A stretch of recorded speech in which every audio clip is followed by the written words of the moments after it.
Hi there, how are you today? How are you, my beautiful souls? How are you feeling? So in this beautiful video, I'm being flooded with all these gorgeous messages from spirit, from my spirit guides, what your spirit guides would love to say to you. And the first thing that is coming up is that your spirit guides love you just as you are. This has been coming up a lot lately. Learning to love ourselves just as we are in this moment. In this moment.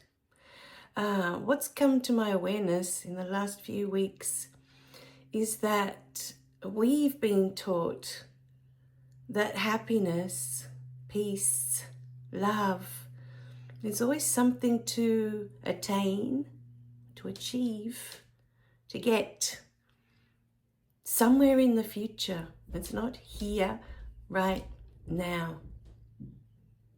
And this goes for us loving ourselves. Stop to really think in this moment, because when I realized that, I was like, oh, I just had this moment, this release where all this pressure just was taken off my shoulders. You know, this heavy burden, this weight, that when I am, then I'm perfect, then I'm good enough, we're constantly waiting for something in the future. And it happens with everything. It's not just the loving ourselves in this moment, but everything. Success isn't here right now. It's something that when something happens, when we achieve something, then we are successful.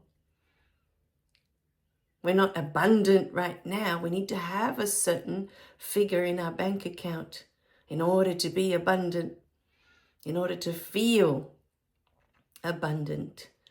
Many of us relate that to a number in our bank account, whether that be $1 million, whether that be $1 billion.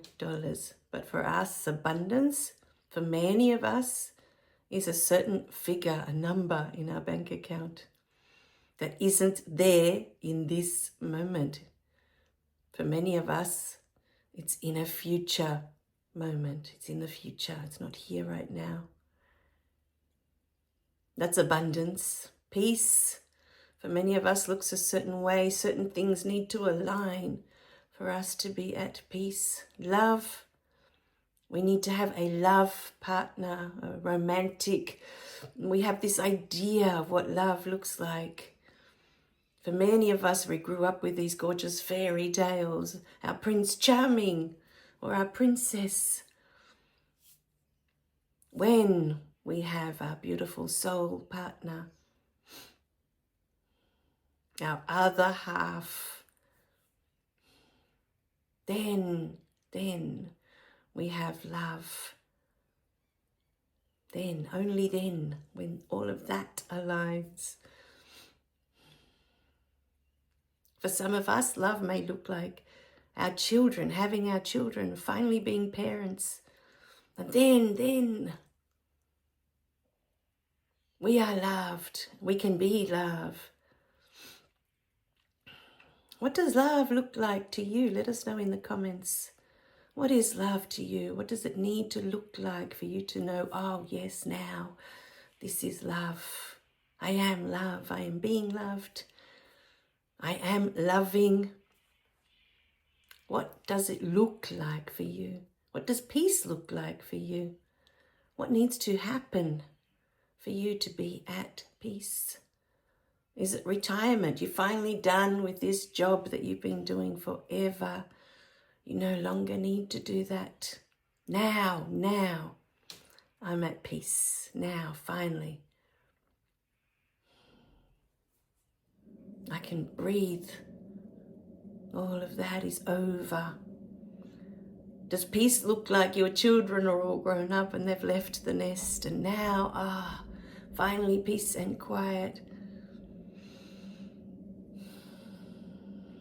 What does peace look like for you? What's your idea of peace?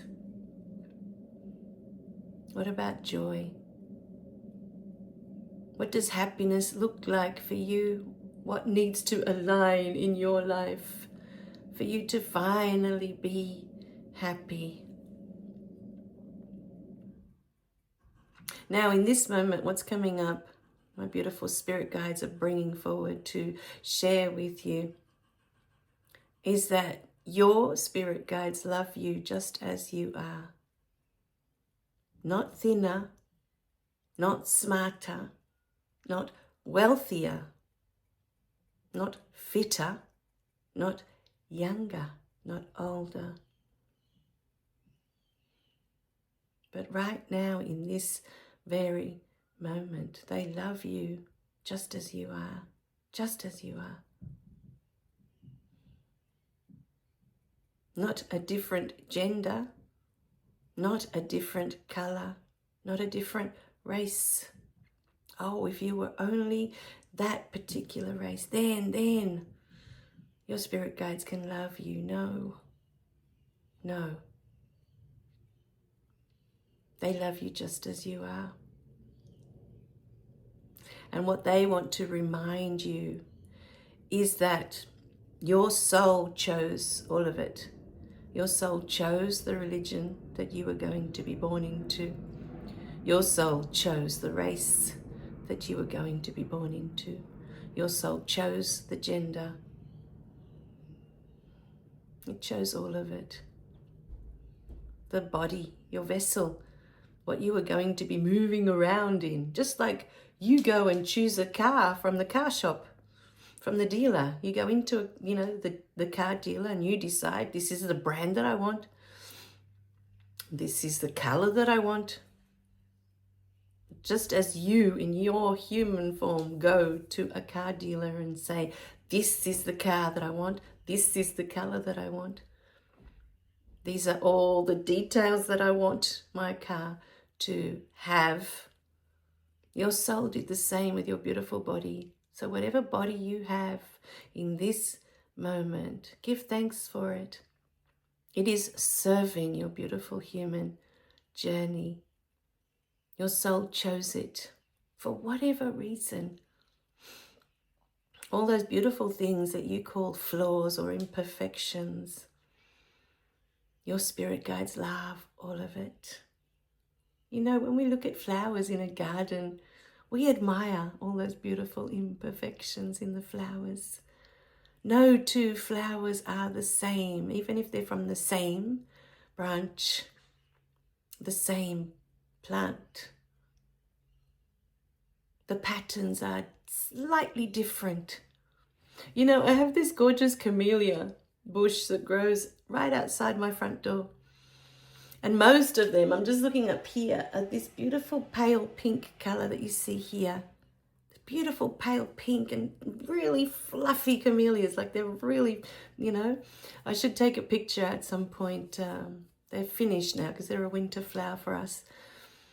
But every so often, this beautiful camellia bush will spit out this gorgeous hot pink, and it's even hotter than this pink that you see here. It's a bright, bright pink, that one there. Bright pink, which we call hot pink. And sometimes it'll be mixed in with the light pink, all in one flower. Sometimes you'll have a full hot pink, but usually it'll be blended in. And they stand out so much for me. They're so special. And yet for us in our human form, anytime any of us have those beautiful markings that make us so unique, we seem to think that they're flaws, that they're imperfections. But the other thing that comes up as I think of this is that we don't go into a forest and look at the trees and think, oh my God, that tree is so fat. Oh, that tree is so thin. Oh, that tree is so crooked. Look how it's growing. It's not growing straight up. It's so crooked. Look at the bark on that tree. We have what's called scribbly gums here. And they have these beautiful scribbles all the way through. I'll see if I can find photos of that as well. And I'll post them up on Facebook when I find them. I love those. It gives it so much character when you look at the bark and they've got those beautiful scribbles through them. But I love looking at all the different textures of the trees, of the trunks of the trees. They're all so different, you know. And again, I'll take different photos of, you know, all the trees that we have at our park. And no two are the same. But I admire all of them. I find them all so beautiful. I don't see those scribbles as flaws or imperfections at all. I find them fascinating. And same with flowers. When I go through a garden, for me, every flower is beautiful. Every flower is perfect. I just stand there and I admire all the patterns, how the petals grow, how they bloom. I don't look at a flower and say, oh, yuck. I don't like the imperfections in that flower. I don't like the flaws in that flower. I might not like the scent of a flower. Sometimes I find them quite strong. But as I get older, you know, when I was younger, I used to find jasmine quite strong. And gardenias, I couldn't stand the smell. And my mum would love to pluck them, you know, from the garden and put them all through the house, so the whole house smelt of gardenias or jasmine, whatever was in bloom. And I used to find them so strong. I would sometimes end up with a headache, you know, that was so strong. But as I've gotten older, I don't know what's changed, that I love having jasmine through the house as well now. Especially in the bathroom. There's something about having jasmine in the bathroom and that gorgeous smell that it has. You know, so why can't we look at each other like that, like a tree in the forest or a plant in the garden, a flower? Why can't we see ourselves as that? You know, I grew up, you know, now that we've got so many labels for our children, we seem to love labeling them as this and that, as autistic, as ADHD. It's like every second child has to have a label, you know, some title to justify why they are different. I look back now on my childhood and I couldn't stand to be where there were loud noises. My whole body would cringe. I couldn't sleep at night if there were loud noises. And my parents had a cuckoo clock that would go off every hour, and every hour it would wake me up. This cuckoo, cuckoo. And we had a grandfather clock that did this bong, bong, bong on the hour. So if it wasn't the cuckoo clock waking me up, it was the grandfather clock, and it was right opposite my bedroom. Any noise throughout the night that would go off, if there were barking dogs. To this day, if there's a barking dog just within the vicinity, loud enough, it will wake me up. And then I just sit there and I just can't sleep. Bright lights. You know, if I don't have the curtains drawn, closed, the bright lights will wake me up, the sunshine, first thing in the morning.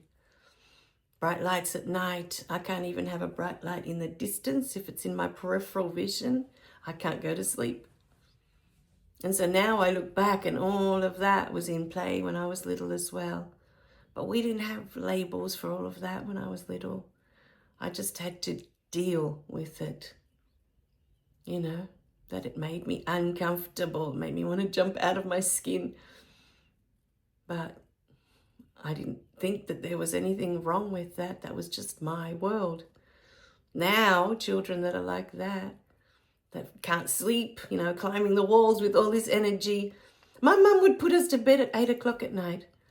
And it would be 10. I had this alarm clock in the morning, especially when, you know, I had to go to school and wake myself up in the morning, get ready for school.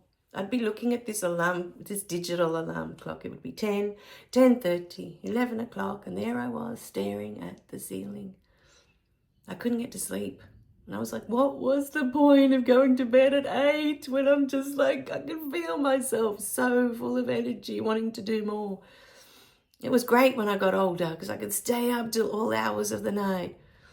You know, I didn't have to go to bed at any particular time, especially if I was studying, reading a book, or doing, You know, later on when I was doing piano, I would put the soft pedal on and off I'd go till the, you know, wee hours of the morning. I used to love playing piano when it was all quiet. There was nothing.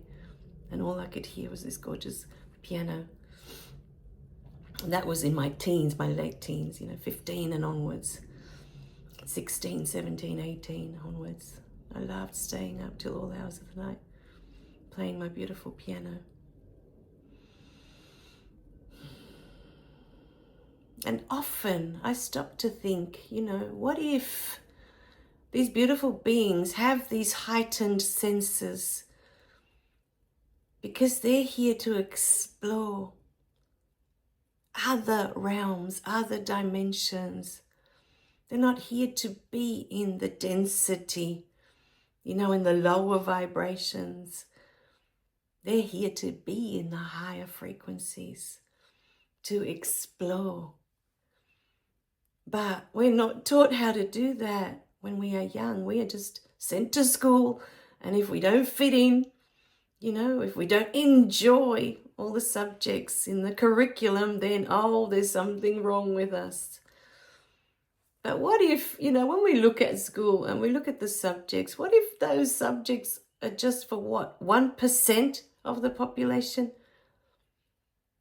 I mean, I loved maths. You know, I was discussing this with my daughter the other day, and she was saying she loves English, right? Because when it comes to English and interpretation, there isn't one right answer. There can be many answers, and she loves that possibility. I loved maths because there was one answer. There was only one correct answer, and I loved that about maths, that certainty.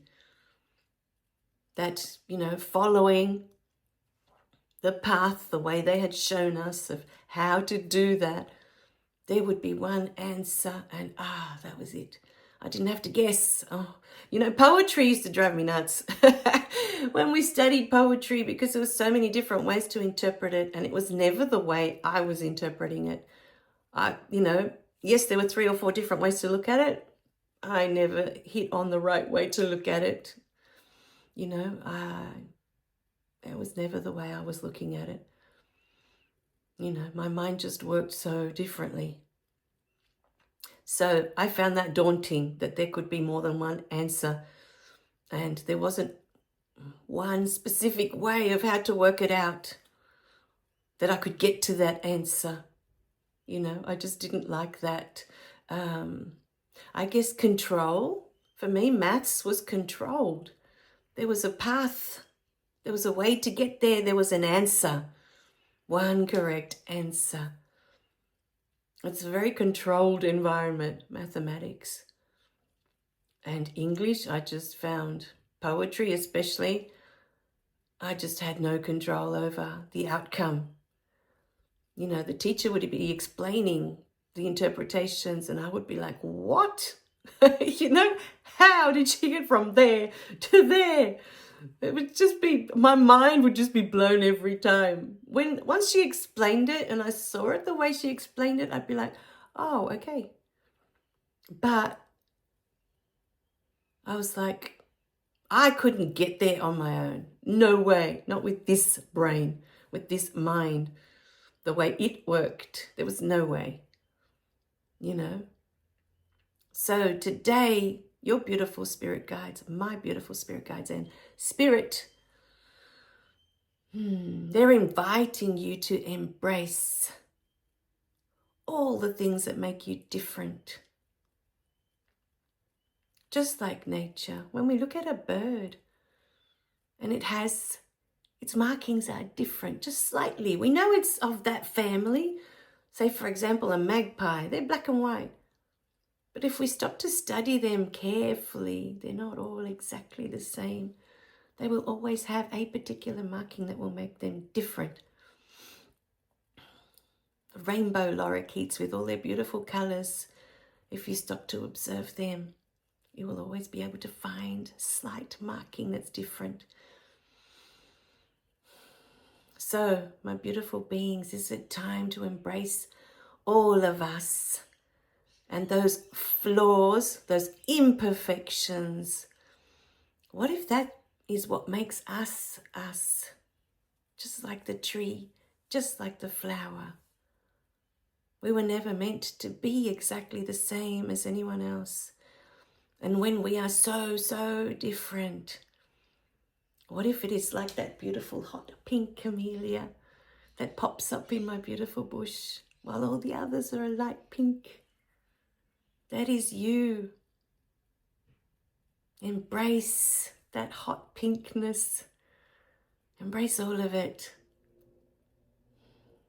We were never meant to be the same as anyone else. Never meant to be the same. You were meant to be you in all your beautiful flaws and imperfections and quirks. We never came here to be perfect. When you look at a tree, you don't admire the tree or observe it because it's perfect. You fall in love with all its imperfections. All right, my beautiful beings, this is the message from your spirit guides today. This is what they want you to know. Embrace all of you. We love you dearly. Remember to click like and subscribe so you don't miss any of the messages. And is it time? We'll talk more in the next one. Bye for now.